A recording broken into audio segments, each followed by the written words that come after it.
Hello friends, ఈరోజు Friday మా ఇంట్లో పూజ చేశారు. ఎలా ఉందో చూసి కామెంట్ చేయండి. Like, share and comment. Subscribe చేయడం మాత్రం మర్చిపోవద్దు. మా ఇంట్లో ఉండే శివలింగం అనమాట. అమ్మవారి విగ్రహం, అమ్మవారి ఫోటోలు 2, మీడియం బాబా, చిన్న బాబా.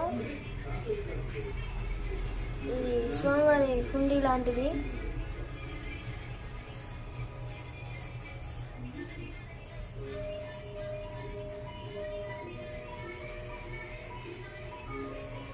ఏంటంటే ఫ్రెండ్స్, ఈ చిన్న చిన్న విగ్రహాలన్నీ పురాతన కాలానివి.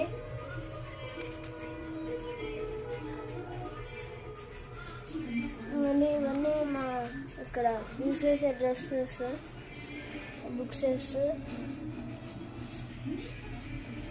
పూజ సామాగ్రి. ఇక్కడ కింద ఆయిల్ అవి పెడతారు.